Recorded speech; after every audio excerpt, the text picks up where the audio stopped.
Hi friends, welcome to the All Canadian Reptile Girl with me, Annalise. Are you thinking about getting your first pet reptile? If so, you're in luck. Today we are going to be talking about my recommendations for the very best first pet reptile. Which one is it? Let's find out.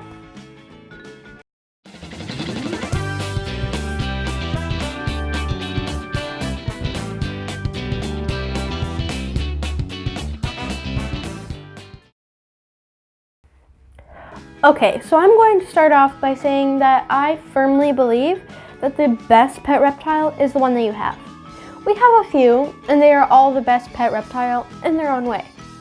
But if you are looking for your first reptile and you don't quite know where to start, maybe this will help you. This is just my opinion based on my experiences and research. My focus here is on what makes a great first pet reptile. Not necessarily the best overall or even my favorite. I'm just looking at this from the perspective of someone who has no reptile handling experience at all and are just looking for their first scaly friend. My criteria are care. They have to be super easy to care for. Food, enclosure, equipment are all simple things and are easy to maintain. Temperament. We're looking for a gentle disposition with no aggression for ease of handling. And low cost for the pet itself and for supplies and food. Now, I am by no means an expert on pet reptiles. You should always do your own research before settling on any pet. There are so many pets that are adopted with the best intentions, but not enough thought and research are put up front, and so sadly, these poor innocent little animals are either rehomed or surrendered or maybe even released into the wild, which is even worse. So please, please, please do your research before bringing any new member into your family. Alright, let's jump in. The number one top pick for the absolute best first pet reptile is the corn snake! Corn snakes are a medium-sized, non-venomous snake from southeastern United States. Oh, sorry, baby. They are extremely popular pets, probably just a little bit behind ball pythons as the number one most popular pet snake. And for good reason. These guys have a lot of traits that earn them top spot in my opinion. For starters, they are beautiful. Their natural morph is this reddish-orange color with this mottled black or brown saddles. The normal corn snakes are stunning, but they have been bred in captivity to produce a huge variety of colors or morphs. From almost completely white, like frostbite here, to completely black, and just about any pattern / color in between. They are easily available in almost any pet store. And while some morphs can be a bit pricey, generally corn snakes are pretty inexpensive. Corn snakes are extremely docile and tolerate handling very well. They are active, curious, and not inclined to strike, even when stressed out. In the unlikely event that your corn snake does strike at you and actually bite you, they have weak jaws and tiny teeth, so the worst you are in for is a few tiny little scratches. You are in far, far more danger handling your cat or dog than you are with one of these guys. I think that these guys are the perfect size for the first pet snake. They're a slender-bodied snake, and just big enough that they can be held with little to no worry of accidentally hurting them. And they're small enough that they really won't be very intimidating to a new snake handler. Frostbite is only 6 months old and still pretty small. But typically they can grow to be 3 to 5 feet, with 4 feet being what you can expect for an average size. That's not to say that they don't get bigger. Dozer here is huge for a corn snake, especially a male. He checks in at a hair over 6 feet. I have mentioned in past videos that we think he is a hybrid, a corn snake mixed with either a bull or a gopher snake. He is probably the absolute biggest you will ever get with a corn snake. And as you can see, even at this size, he is very gentle and easy to handle.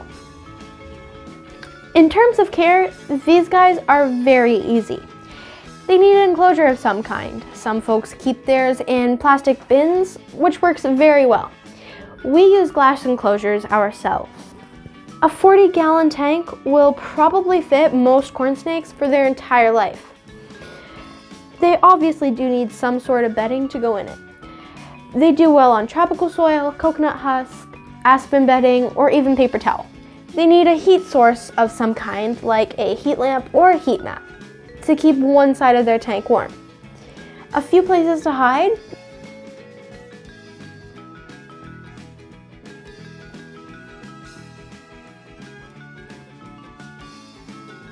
Some items for enrichment, and a water bowl. And then you're set.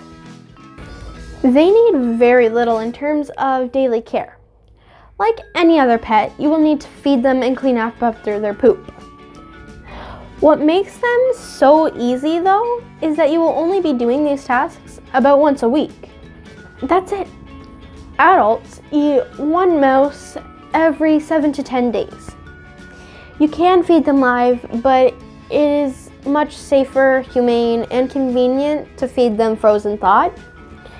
They usually poop about 5 to 7 days after they eat, and it's easily cleaned up with a paper towel. So aside from whatever handling you want to do with your snake, it really doesn't take more than a few minutes of care per week. It doesn't get much easier than that. They are very hardy and will thrive easily, even if you happen to make a mistake or two in your setup. They are long-lived as well. With proper care, you can enjoy your corn for over 20 years. They are gentle, easy to care for, and not to mention gorgeous. If you ask me, corn snakes are not only the very best first pet reptile, but a great contender for the best first pet of any kind. As much as I love snakes, I know they aren't everyone's cup of tea. If you're looking for your first reptile but just aren't feeling a snake, I have another option. Crested geckos. Cresties, like Night Monkey here, are awesome for a lot of the same reasons that corn snakes are. They are adorable, they are easy to care for, reasonably inexpensive, very gentle, and come in a bunch of morphs. They're small lizards from New Caledonia, east of Australia, that grow up to 8 inches long. They are tree dwellers and do best in taller tanks with lots of branches, plants, real or fake, and vines to climb on. They don't need any special lights or heating because they're perfectly fine at room temperature. With proper care, these guys will live for 15 to 20 years. Feeding is easy too. They eat a powder-based diet, which is a big advantage if you're squeamish about feeding your animals mice. All you need to do is mix up a bit of this powder with some water to make a delicious paste that tastes a little like a fruit smoothie. You give them a bit of this goop 3 times a week. Occasionally you can offer them some insects for some extra protein, but it's not really necessary. You will need to mist them daily to keep the humidity up in their enclosure and give them some water to lick off the sides of the walls, the leaves, the branches in their tank. That way they have something to drink because these guys don't like to drink out of a water dish. In terms of handling, they are more delicate than corn snakes, but can tolerate small amounts of handling. They are easily stressed out when young, so you want to make sure you're not over-loving them. When threatened, they can also drop their tail. Unlike many lizards, their tail will not grow back if it is dropped. They will live their lives quite happily without it, but having a tail is much nicer than being called a frog butt gecko. They also like to jump, and they usually don't think through their landing spots. So this puts them at risk of fall injuries, so you just need to keep a watchful eye. One of the coolest things about these guys is that they change color. This is called fired up. When the humidity is up, or they're active, or they're stressed, or they're calm, or basically just whenever they feel like it, their color deepens and they become more vibrant. When resting, they fire down. Their colors lighten up and become more pale or faded. Biologists think that this is a form of camouflage. They are nocturnal, so being darker at night when they are more active helps them blend in, and as does being light during the day while they are hiding. Gargoyle geckos, like my good boy Arthur Morgan here, are terrific as well. You need almost the exact same care, and they are a little bigger and hardier, and their tails grow back. The reason they aren't my number 2 though is that they are significantly more expensive than Cresties. Arthur is an older gen and a little beat up from breeding, so we adopted him for next to nothing. Typically, gargoyles start off at several $100s and just go up from there depending on the different morph. Crested geckos and gargoyle geckos are small and certainly not intimidating in their appearance, and they have a very gentle temperament. Their care is so easy that just about anyone can take great care of these awesome little guys. Because they are little and delicate, they lose top spot, but they are still an amazing choice for a first pet reptile. My last pick is one I don't have any experience taking care of, thanks to Oscar here, but I still think they are super cool. They come in brilliant colors, bond well with their keepers, and they can even learn to speak. My third pick for best first pet reptile is Budgies! Yeah, I know, budgies are birds, but guess what? Birds are reptiles. Very special ones. They are warm-blooded, unlike most reptiles, and instead of plates, their scales have actually evolved into the form of feathers. They may not look like the other guys on this list, but they are actually direct descendants from dinosaurs and awesome reptiles. In fact, crocodiles and alligators, arguably the baddest reptiles around or even in the world, are far more closely related to birds than they are to snakes and lizards. How cool is that? Anyways, on to budgies. Budgies, or parakeets as they are sometimes known, are among one of the most popular pet birds. They are lovable and affectionate and easy to tame down if you get them at a young enough age. If you can devote a lot of time to them, you can keep a single budgie. But they do better when they have a friend. Having them in a room of your house where you or your family spend most of their time is best because that gives them the most opportunity to interact and socialize. They are not as long-lived as the other entries on this list, but with proper care they can live to be 10 or so years old.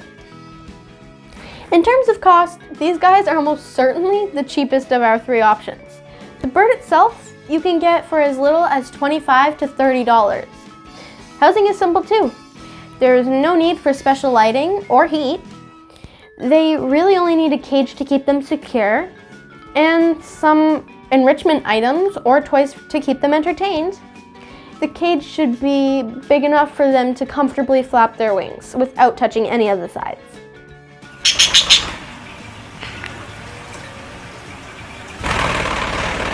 But bigger is better, so get the largest cage that you can afford. For the floor, it should be lined with paper for easy cleanup, because there will be plenty of that. Because budgies poop. A lot. That is one big pile of You can let your budgie out of their cage, but this should be closely monitored for your bird's safety. A specific bird-friendly safe room is a really good idea if you're going to let your budgie fly outside of their cage. Feeding is easy. A parrot pellet is best for most of their diet, with a mix of a variety of fresh foods. Vegetables, leafy greens, fruits, sprouted seeds, etc. This should make up about 20 to 25% of their diet. And, of course, they need access to fresh, clean water daily. Budgies are extremely intelligent and curious. They love toys and to explore their surroundings. And with enough care and training, you can teach them a whole bunch of tricks, including speaking. It's not easy, Babe Green. It's not easy, Babe Green. Ever see a baby bird? That would surely be absurd. Not a parakeet. What is it? A three-metal bird that talks? That's not important right now. My cage is bigger than the inside.